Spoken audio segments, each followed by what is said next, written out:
বাংলাদেশের এক হুজুর, এক আলেম, তিনি বলছেন যে সনাতন ধর্মে মূর্তি পুজো নিষিদ্ধ এবং এই জন্য তিনি একটা শ্লোক উদ্ধৃতি দিচ্ছেন প্রমাণ হিসেবে। সেটা হলো যে ঈশো উপনিষদ থেকে 12 নম্বর শ্লোক। তো সেই ঈশো উপনিষদের 12 নম্বর শ্লোকে আদৌ কি আছে একটু দেখা যাক। আমার কাছে ঈশো উপনিষদ রয়েছে, এই যে ঈশো উপনিষদ। তো এই বইটা আমি পড়েছি গোটাটাই। তো এই উপনিষদের এই 12 নম্বর শ্লোকে দেখি কি রয়েছে। এই 12 নম্বর যে শ্লোক, সেটা হলো যে অন্ধম তম প্রবিশন্তি যে অসম্ভতিম উপাসতে তত ভূয় ইব তে তম যে ও সম্ভিতম রতা। অর্থাৎ এটা হলো ঈশো উপনিষদের 12 নম্বর শ্লোক। আর এই উপনিষদগুলো হচ্ছে বেদের অংশ।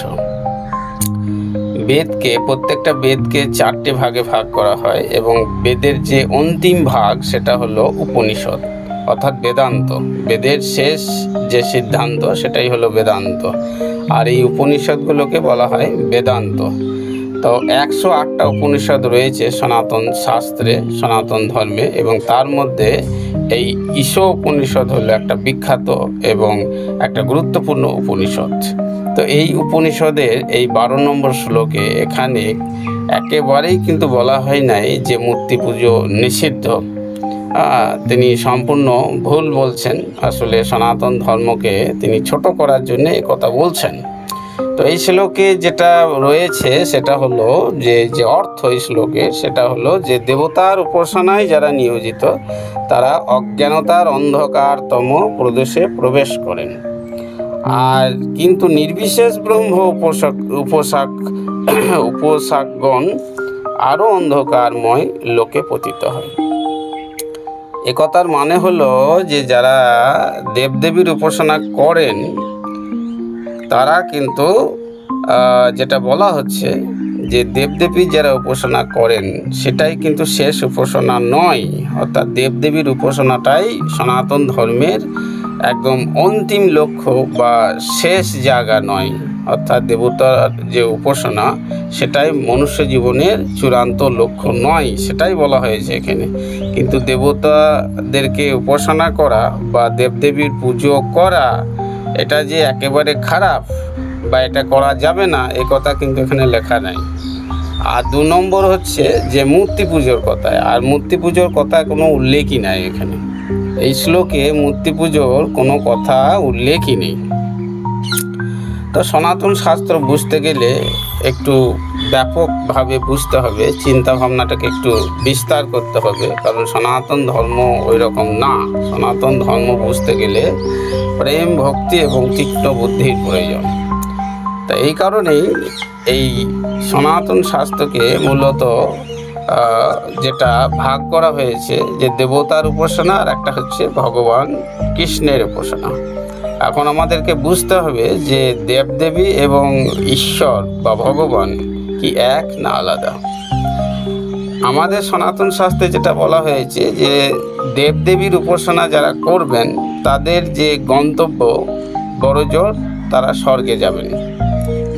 অর্থাৎ যারা দেবদেবীর উপাসনা করবেন তারা স্বর্গে যাবেন, কিন্তু তারা যে গোলকধাম, দ্য কিংডম অফ অ্যাবোড, অর্থাৎ ভগবানের যে ধাম, চিন্ময় লোক, গোলকধাম বা বৈকুণ্ঠ, সেখানে কিন্তু তারা যেতে পারবেন না। অর্থাৎ বৈকুণ্ঠ বা গোলকধামে যেতে গেলে ভগবান শ্রীকৃষ্ণের উপাসনা করতে হবে, কারণ কৃষ্ণ হচ্ছেন স্বয়ং ভগবান। আর দেবদেবীগুলো হলো যে ভগবান শ্রীকৃষ্ণেরই অংশ, কিন্তু তারা ভিত্ত স্বরূপ। অর্থাৎ একেলা ঈশ্বর কৃষ্ণ আর সব ভিত্ত। এটাই হলো সনাতন শাস্ত্রের সিদ্ধান্ত। তাই দেবদেবীর উপাসনা করলে তারা স্বর্গে যাবেন, স্বর্গ পর্যন্ত তারা যেতে পারবেন, কিন্তু সনাতন শাস্ত্রে স্বর্গকে ভালো চোখে দেখা হয়নি।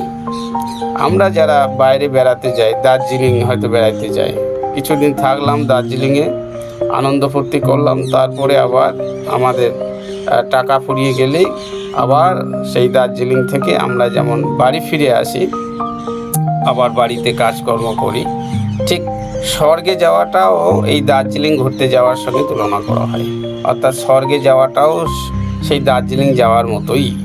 স্বর্গে কিছুদিন যাবেন, পুণ্য ফল ভোগ করবেন, আনন্দ করবেন, তারপরে আবার পুণ্য ফুরিয়ে গেলে আবার কিন্তু সেই স্বর্গ থেকে এই পৃথিবী লোকে, মনুষ্য লোকে নেমে আসতে হবে, পুনর্জন্ম লাভ করতে হবে, আবার পৃথিবীতে এসে কর্ম করতে হবে। অর্থাৎ এই পুনঃজন্ম, এইটা কিন্তু পুনর্জন্মের যে চক্র, সেটা কিন্তু কখনোই বন্ধ হবে না। অর্থাৎ দেবদেবীর উপাসনা করলে বরঞ্চ একটা ব্যক্তি স্বর্গ পর্যন্ত যাবেন, কিন্তু স্বর্গ থেকে তাকে আবার ফিরে আসতে হবে। এটাই হলো সনাতন শাস্ত্রের সিদ্ধান্ত। কিন্তু তাই বলে দেবদেবীর উপাসনা করতে বারণ করা হয়েছে বা একেবারে নিষেধ করা হয়েছে তা নয়, বরঞ্চ বলা হয়েছে স্তর ভেদের কথা। অর্থাৎ এই জগতে চতুর্লক্ষানি মনুষা, অর্থাৎ 4 লক্ষ প্রকারের মানুষ আছে। ভগবান জানেন যে প্রত্যেকটা মানুষের কামনা বাসনা অনুসারে তারা কিন্তু পরস্পর, সবাই কিন্তু আলাদা। সবাই কিন্তু ভগবান কৃষ্ণের ভক্ত হবে না, হওয়া সম্ভব নয়। সেই জন্য স্তর ভেদে মানুষ, একজন মানুষ এক এক রকমের চিন্তাভাবনা এবং মানসিকতা এবং তাদের কামনা বাসনা অনুসারে তারা কিন্তু পরস্পরের থেকে আলাদা। তাই এত প্রকারের মানুষ রয়েছে, 4 লক্ষ প্রকারের মানুষ রয়েছে তাদের চেতনা অনুসারে। সেই জন্য তারা সবাই কিন্তু ভগবান শ্রীকৃষ্ণের আরাধনা করবে না, সেটাই স্বাভাবিক। সেই জন্যেই দেবদেবীর উপাসনা রয়েছে এবং বিভিন্ন মানুষের বাসনা অনুসারে তারা কিন্তু বিভিন্ন দেবদেবীর পুজো করবে, সেটাই স্বাভাবিক। এবং তাদের গন্তব্য কিন্তু একরকম হবে না। যে যেরকম আরাধনা করবে, যে যেরকম দেবদেবীর উপাসনা করবে, তারা সেই লোকে তারা যাবে। এটাই হলো সিদ্ধান্ত। এবং অন্তিমে যদি কোনো মানুষ চলে যেতে চায় ভগবত ধামে, কৃষ্ণ ধামে, তাহলে তাকে ভগবান শ্রীকৃষ্ণের শরণ নিতে হবে। এইভাবে আমাদের সনাতন ধর্মে কিন্তু দেবদেবীর উপাসনা এবং ভগবানের উপাসনার মধ্যে পার্থক্য করা হয়েছে এবং গন্তব্যকেও আলাদা করা হয়েছে। আর সনাতন ধর্মে কখনোই মূর্তি পুজোকে নিষেধ করা হয়নি।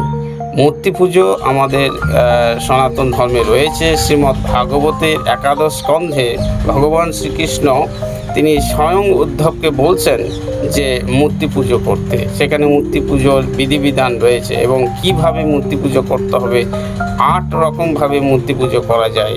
কাঠ দিয়ে, বালি দিয়ে মূর্তি নির্মাণ করা যায়, ধাতু দিয়ে করা যায়, মনের মধ্যে করা যায় ইত্যাদি।